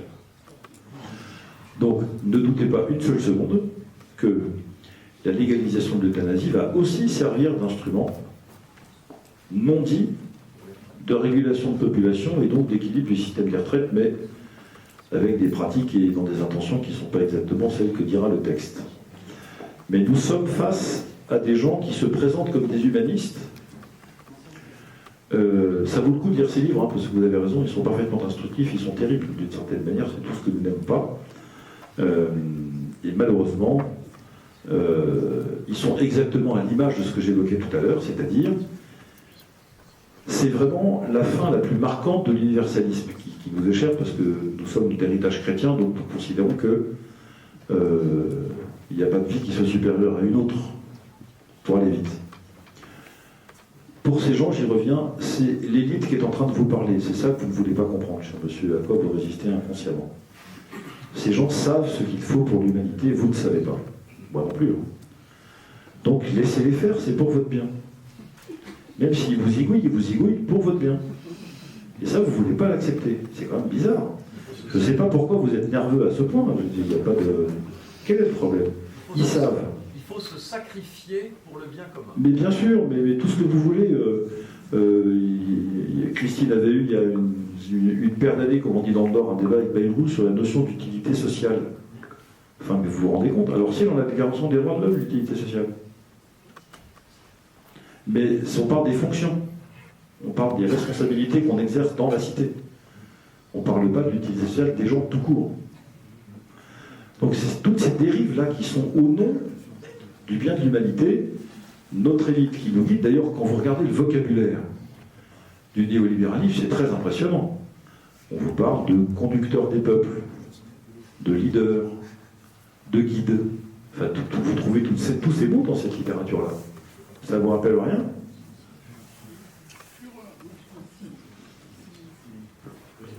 Merci pour votre clarté et c'est bien d'éclairer tout ça parce que finalement on est dans une mauvaise situation. Je voudrais juste revenir au niveau de la privation de liberté. Et je vois le premier exemple, c'était les compteurs Linky. Le compteur Linky, tout le monde s'est laissé avoir finalement avec le compteur Linky parce qu'ils peuvent couper l'électricité quand ils veulent. Ils peuvent vous espionner chez vous. Voilà, en plus, ça apporte d'autres choses. J'ai entendu qu'en Allemagne, le gouvernement avait demandé pourquoi c'était obligatoire pour tout le monde. Parce que finalement, ça ne pouvait concerner que les gros consommateurs. Eh bien non, on lui a dit non, c'est vraiment 100% de la population. Ça, c'est mon premier sujet. Le deuxième sujet, c'est la voiture électrique. La voiture électrique, c'est aussi un moyen de restreindre nos libertés.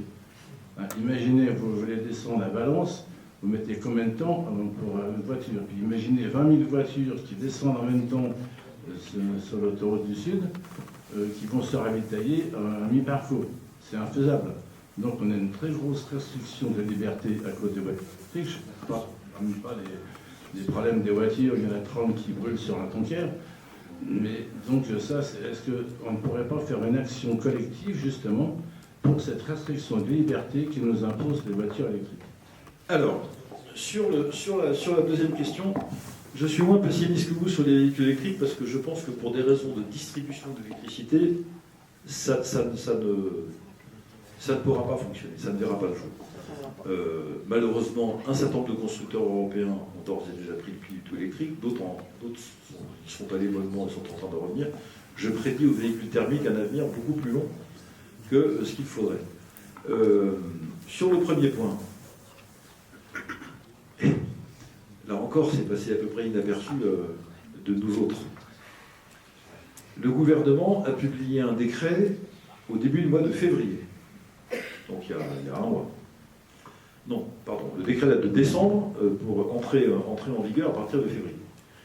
Et il se trouve que dans le département du Puy-de-Dôme, qui est un département expérimental, les fournisseurs d'électricité vont avoir le droit d'expérimenter auprès des foyers volontaires des coupures d'électricité en vue de faire des économies, donc d'arrêt de fourniture,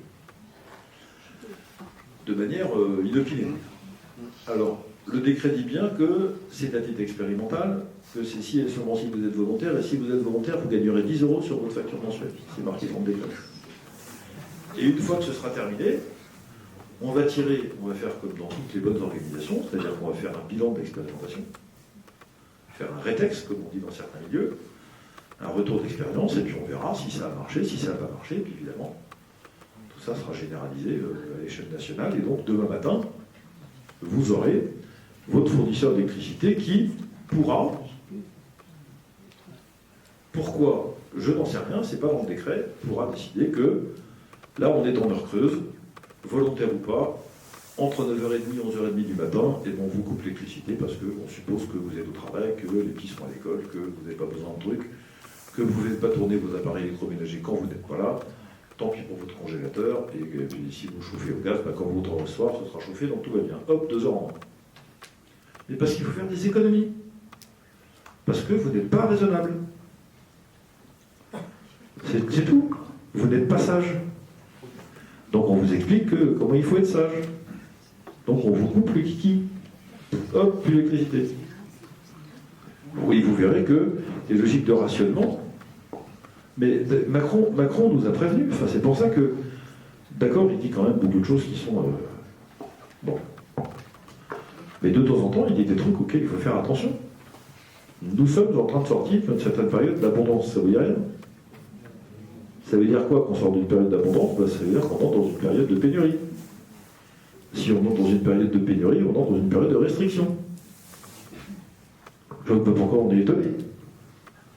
On a été prévenu, mais on n'a rien dit. Voilà.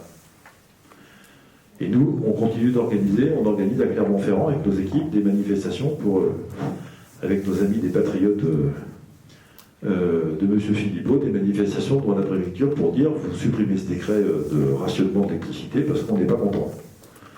Et ils sont 40. Voilà. Que voulez-vous que je vous dise? Donc petit à petit, ça se met en place. Donc voilà ce que je peux vous dire sur l'affaire des compteurs liqués, évidemment. L'étape d'après, c'est le rationnement. Et ce sera, enfin, si on y prend garde et qu'on continue de se laisser faire, ça sera vrai pour tout. Il n'y a pas de raison que ça s'arrête. Jamais. Une dernière question. Puis s'il y a d'autres questions, je pourrais répondre. Oui, bon. Ah, et alors j'en vois 2. Alors, question courte, je réponds globalement 3. Une là et 2 là. Et je réponds de manière groupée et synthétique. Allez-y, monsieur. Oui, bonjour. Merci beaucoup pour cette présentation de toutes nos libertés et de notre modèle social. Moi, je propose quelque chose puisque on voit que tout est perdu et puis là encore récemment, la constitutionnalisation de l'avortement, ça devient de plus en plus fou. Pourquoi ne pas essayer de réaliser les demandes du Sacré-Cœur à Paray-le-Monial? Voilà. Donc, mais de manière politique, j'entends. Aujourd'hui, ils sont quand même fous, hystériques, parce qu'ils sont prêts à mettre le droit de l'avortement dans la Constitution, mais nous, on n'est pas capable de se mettre sous une bannière un peu divine, un peu. Vous avez parlé un tout petit peu de Dieu et du Verbe à la fin, mais je pense que si on ne se met pas derrière une bannière un peu plus. Enfin, comme Jeanne d'Arc, d'une certaine manière, on ne pourra pas en sortir. Voilà, enfin, c'est personnel, mais je vous rends la parole. Merci beaucoup de cette invitation. J'ai qu'une chose à vous répondre, 2 choses à vous répondre. La première, vous avez parfaitement raison. La deuxième, Alors je vais faire une réponse un peu facile à la SERP et une réponse un peu plus documentée. Je suis responsable de parti politique. Je ne suis pas évêque. Non, ça c'était... Je vous dis que je vous réponds à la SERP et qu'après je vous réponds de manière plus documentée. Donc je vais finir ce que j'ai à vous dire. De toute façon, le vœu national en 1870, oui, la Constitution du Sacré-Cœur avec... Monsieur, je suis d'accord. C'est les laïcs qui ont lancé ça. Ce n'est pas une objection. Enfin, oui. Si Alexandre le Gentil et... Oui, d'accord. Enfin, écoutez, moi, je n'ai aucune objection à ce genre de mouvement. J'essaie d'en vivre tous les jours comme je peux. C'est pas facile. Maintenant, le responsable de parti politique que je suis ne peut qu'encourager ce genre de choses, et je n'ai pas l'impression que nous ayons fait autre chose sur ce point, puisque nous avons inscrit de manière très claire la référence à la pensée chrétienne, nous, dans nos statuts. On fait notre métier. Alors, si vous êtes en train de nous dire qu'on n'est pas assez apôtre, vous avez raison. Je concède. Je concède, parce que c'est vrai. Et d'une certaine manière, c'est forcément vrai. Maintenant, j'ai envie de vous dire, allez-y. Allez-y. Aucun problème. C'est pas moi qui objecterai, j'y participerai. Et même pour avoir participé à un certain nombre de manifestations en première ligne et en étant allé au front un certain nombre de fois, je ne serai pas loin du premier rang. Donc aucun problème. Quant à nous-mêmes prendre cette initiative-là, comme responsable de parti politique dans la France où nous sommes. La France d'aujourd'hui, ça paraît une chose assez compliquée. Mais je vous promets que si quelqu'un le fait, évêque ou non, le parti VIA sera premier à soutenir cette initiative. Vous m'entendez? Alors moi, ma question est un peu différente. Mais que pensez-vous de l'affaire ukrainienne, puisque nos gouvernants nous parlent matin, midi, soir que la Russie ne doit pas gagner? En fait, dans les faits, si on étudie un peu, la Russie va gagner puisqu'elle a la puissance militaire et la volonté de gagner. Et qu'est-ce que vont faire nos gouvernants? Est-ce qu'ils vont... Parce que pour eux, c'est aussi une question de vie ou de mort, on a l'impression. Je vais prendre la question de Madame juste derrière, puis je répondrai de manière coupée. Allez-y, Madame. Alors, Madame est peut-être un tout petit peu intimidée et en train de réfléchir à la formulation. Très bien, alors je vais y répondre pendant que Madame continue de réfléchir. Sur le deuxième temps d'autres questions, monsieur, je sais pas répondre. Je sais pas ce que... le problème, c'est qu'on ne peut pas savoir ce que veulent nos gouvernants, à part faire de la rhétorique à bas prix pour la vie politique intérieure, au prix de bêtises monumentales sur le plan international, diplomatique et militaire. Voilà ce que je comprends. Qu'est-ce qu'ils veulent? Ça, j'en sais rien. Ce que je peux vous répondre sur l'Ukraine, je vais essayer d'être court parce qu'il y aurait beaucoup à dire. Je pense que les refus successifs de l'Occident ont fabriqué l'exaspération russe depuis 25 ans. Je pense que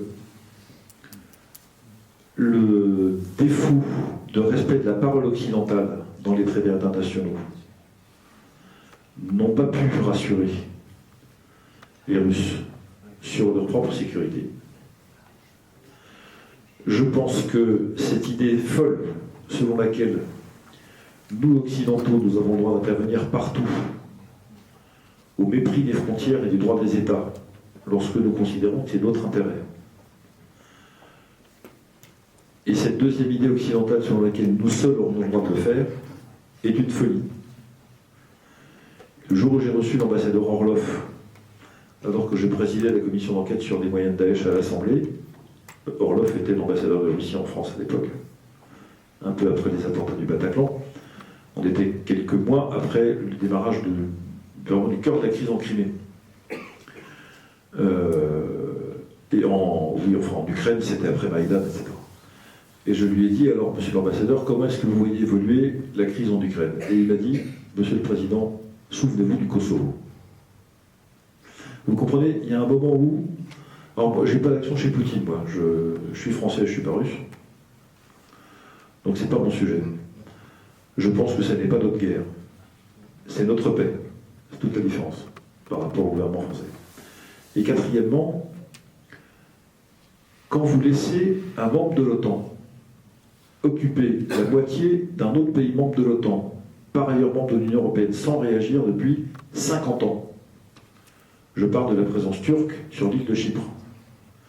Quand vous dépecez la Serbie, que vous lui enlevez le Kosovo, de manière arbitraire, sans mandat de l'ONU, même contre, vous bombardez Belgrade sans mandat de l'ONU sur simple décision de l'OTAN, avec la bénédiction de Bruxelles, c'est difficile de reprocher, au nom des principes du droit international, l'intervention de la Russie en Ukraine, comprenez-vous? Et quand vous parlez de ça aux Russes, ils vous répondent ça. Ils vous disent, si vous n'êtes pas content, commencez par appliquer vous-même les règles que vous voulez faire appliquer à tous les autres. Et à ce moment-là, on vous croira.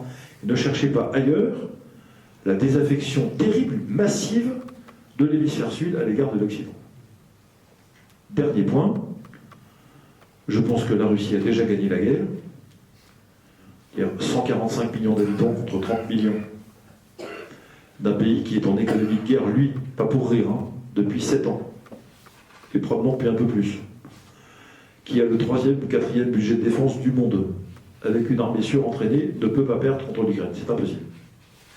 Et quand par ailleurs, les livraisons de matériel d'approvisionnement qu'on envoie en Ukraine sont des stocks soviétiques des armées des pays de l'Est qui étaient dans les hangars, des armements incomplets, et on envoie des fables.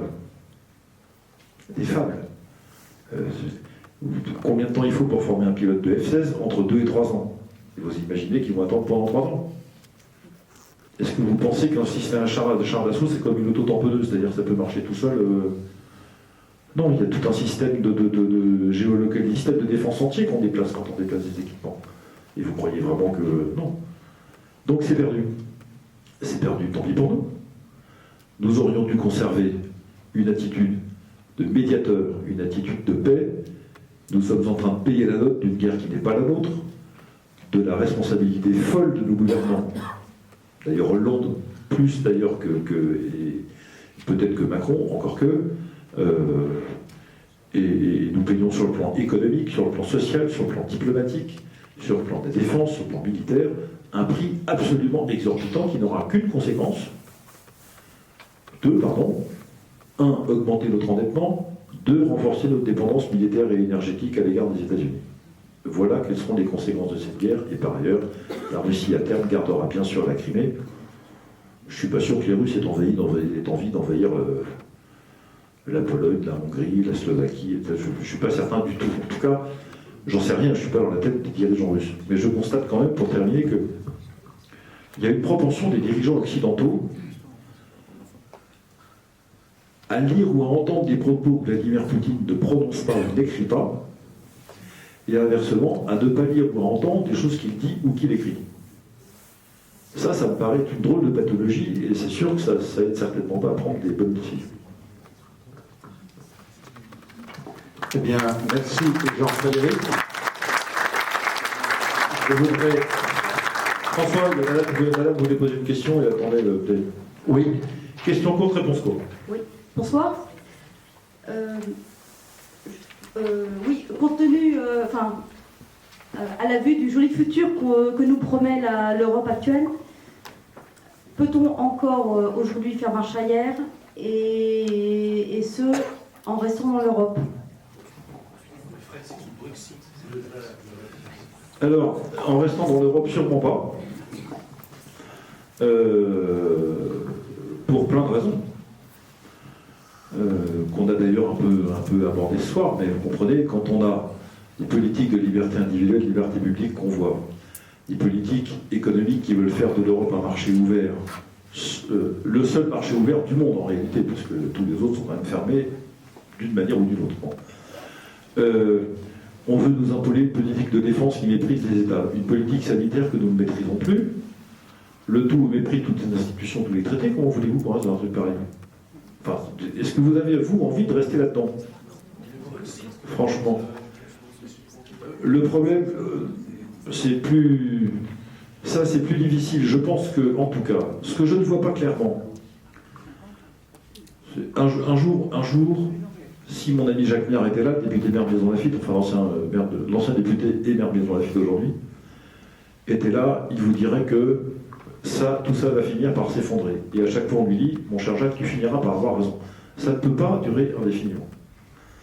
Le tout, c'est de savoir comment on se départit de cette tutelle de l'Union. Je pense que le point de départ, il est assez simple. Il faut demander aux Français ce qu'ils en pensent. Et vous savez, je suis surpris de quelque chose.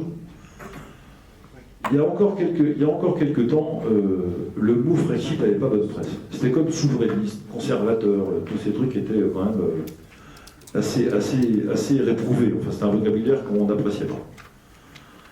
Et puis là, il y a quelques jours, un organisme de sondage publie une enquête qui est 31% des Français sont favorables au Frexit. 31%. 55% sont défavorables. Le reste ne se prononce pas. Autrement dit, c'est 31% de 80.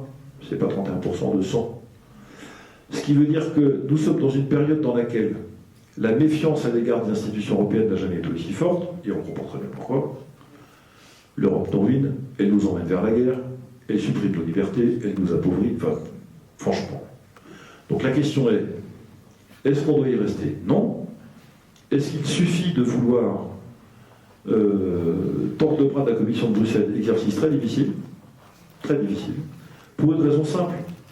Vous pouvez modifier des institutions de l'intérieur dans un régime qui respecte ses propres institutions. C'est possible, ça. Vous pouvez battre n'importe quelle équipe de foot sur un terrain de foot à condition que votre adversaire n'ait pas le droit de jouer avec les mains. Parce que dès qu'il a le droit de jouer avec les mains, l'exercice est beaucoup plus difficile.